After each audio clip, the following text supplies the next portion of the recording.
Taka ko kung bakit sumasawsaw itong ombudsman natin. Sapagkat kung ang warrant ay nagmula sa ICC, ano naman pakialam ng Office of the Ombudsman dyan? Ang Office of the Ombudsman naman po ay hindi law enforcement agency na pwedeng magpatupad ng warrant ng ICC or any foreign warrant. At may procedure po sa pagpapatupad ng isang warrant na galing sa isang foreign jurisdiction. Bago po ipatupad ng local law enforcement agency ang isang warrant, at yan po ay kailangang dumaan sa local courts. Unang-una ay nagtataka ako kung bakit sumasawsaw itong ombudsman natin. Sapagkat kung ang warrant ay nagmula sa ICC, ano naman pakialam ng Office of the Ombudsman dyan? Ang Office of the Ombudsman naman po ay hindi law enforcement agency na pwedeng magpatupad ng warrant ng ICC or any foreign warrant. At may procedure po sa pagpapatupad ng isang warrant na galing sa isang foreign jurisdiction. Ang dahilan po niyan ay sapagkat ang Pilipinas ay isang sovereign state.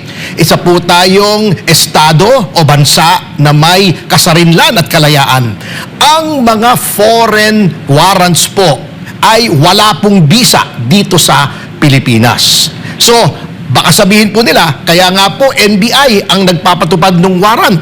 Ay mali pa rin po ang procedure sapagkat may procedure po yan o proseso bago po ipatupad ng local law enforcement agency ang isang warrant, at yan po ay kailangang dumaan sa local court sapagkat ang local courts po lamang ang courts of competent jurisdiction na maaaring mag-issue ng warrant upang dakpin ang isang tao na nasa loob ng Pilipinas.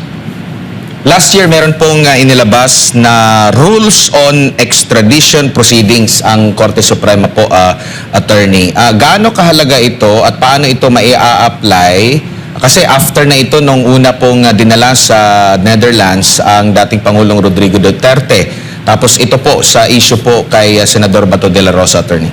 Matindi ang aking paniniwala na ang ating kataas-taasang hukuman ay naglabas nitong ang rules of procedure for extradition in response doon sa nangyaring kalapastanganan sa mga karapatan ni Pangulong Rodrigo Duterte. At dahil nga po, nagkaroon ng kwestiyon na inihain sa pamamagitan ng petisyon sa Korte Suprema sa legalidad nitong pagdakip o pagkidnap na nga ang sinasabi nila laban kay Pangulong Duterte. At ito pong rules of procedure ay hindi po nalalayo doon sa ating extradition law na ang Presidential Decree 1069. Kung mamarapatin po nyo ay ipaliwanag ko lang po ang konting background nitong PD o Presidential Decree 1069. Ito po ang batas na gumagabay at nag-a-apply sa mga extradition treaties po or extradition efforts ng ibang bansa dito sa Pilipinas. Unang-una, liwanagin po natin ano ang extradition.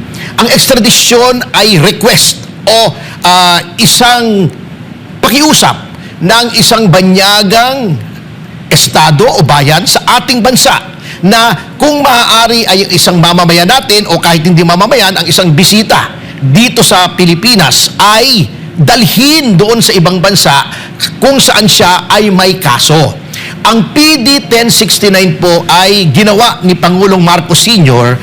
by virtue of Amendment 6. Yung mga bata po, paliwanag natin yung Amendment 6 under the 73 Constitution. May amendment po na bagamat mayroong parliament na siya po ang gumagawa ng batas under Amendment 6, coetaneous or simultaneously with the Parliament o yung batasang pambansa, ay may kapangyarihan din po ang Pangulo na gumawa ng batas. Therefore, PD 1069 is substantive law.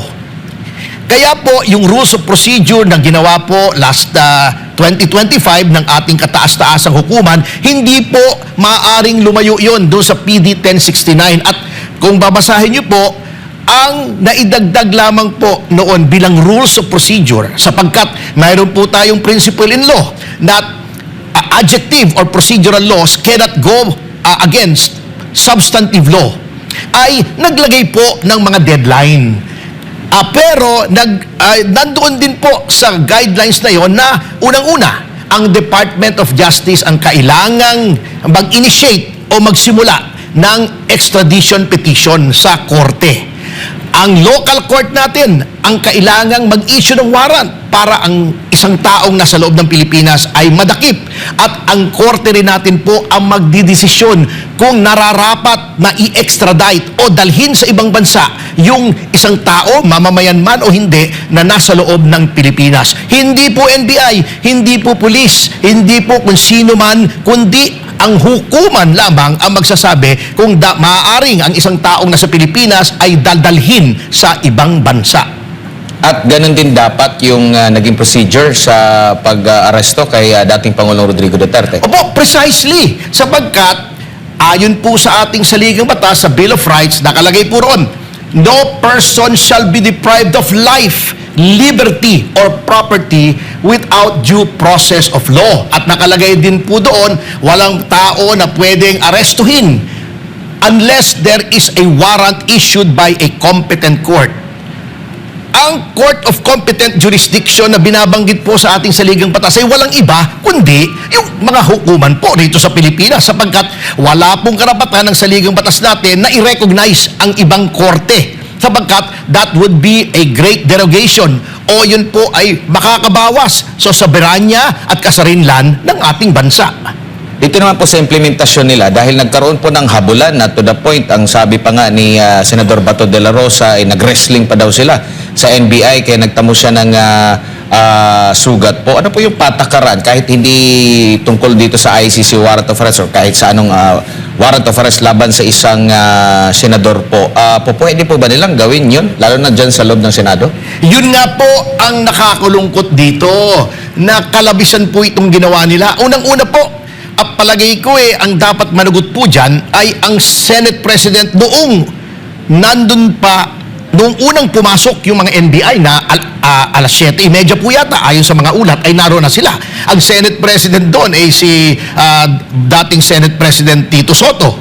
Sapagkat hindi po dapat pinayagan ng Senate President na pumasok po yung mga ibang law enforcement authority sa loob ng Senado, lalong-lalo na upang arestuhin ang isang senador na papunta sa plenary at gagampanan po ang kanyang mga katungkulan. Kung natatandaan po natin yung pag-aresto kay then Senator Laila de Lima nung siya ay may warrant, hindi po pinasok ng pulis si Senator de Lima.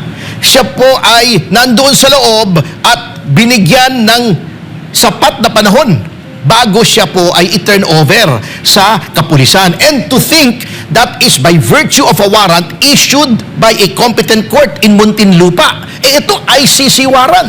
Ang warrant po ng ICC, para ulitin ko, ay walang bisa dito sa Pilipinas. Ang warrant lamang na may bisa dito ay warrant na inisyu ng Korte ng Pilipinas. Attorney, maputo lang tayo sa ating panayam. Balikan lang, punta muna tayo dyan sa Senado kasi may ambush interview dito kay bagong Senate President Alan Peter Cayetano. Congratulations din po.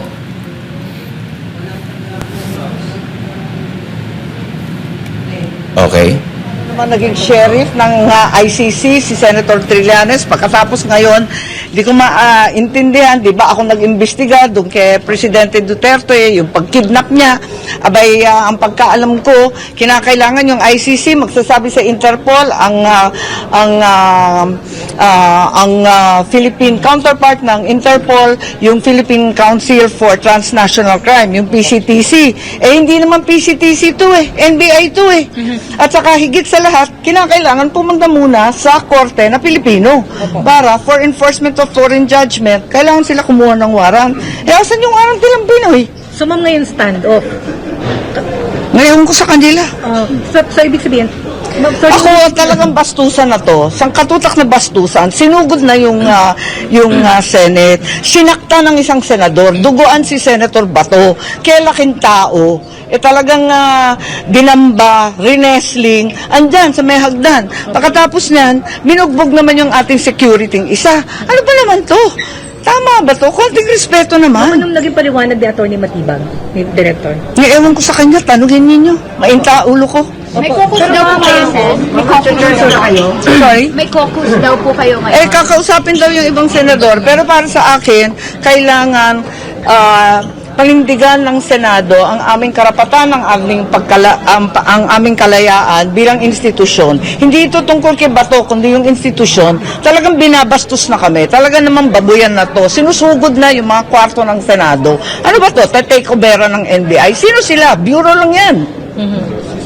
Ma'am, sorry. Like the vote. Opo, yan. Ma'am, so, Yan si Senadora Amy Marcos. Maya-maya mapapakinggan natin yung pahayag naman ni Senate President Alan Peter Cayetano. Pero ito, attorney, meron kasing motion na inihain si Senador Rodante Marcoleta na isailalim sa protective custody itong si Senador Bato de la Rosa. Sabi niya rito, quote, until he is able to get all and exhaust all remedies to protect himself and until this institution is able to do just the same. So, ibig sabihin, hanggat hindi pa nagagamit lahat ng mga legal remedies, hindi maaresto si Senador Bato. Oh, dapat lamang po. Kasi katulad nga po ng sinabi ni Senadora Amy Marcos, ngayon lang, this is not about Senator De La Rosa. This is about the assault on the institution of the Senate. Not only an assault on the institution of the Senate, but an assault on our Constitution. Ang ating saligang batas ang binabastos, ang ating mga hukuman ang binabastos, at ang karapatan ng bawat Pilipino ang binabastos. Because may kasabihan nga, the liberties of none are safe unless the liberties of all are protected. At nararapat lamang na gawing ehemplo ito. Talagang bastusan na nga ito eh. Can you imagine? Never po nangyari sa kasaysayan ng Pilipinas na ang NBI o any law enforcement agency pinasok ang Senado na wala man lang mang warrant. Ngayon yung sinasabi ni Ginoong Trillanes na warrant, hindi po warrant yun na kailangang kilalanin ng Senado. Kapag may international warrant, yan po ay dadaan sa usual diplomatic channels. DFA, iko-confirma pa po yan. Kung talagang yan ay warrant, malay natin kung ginawa lang sa rekto. Itong si Director Matibag, mahilig magpagawa ito sa rekto ng kung ano-ano, pati pera, pinagagawa nito sa rekto.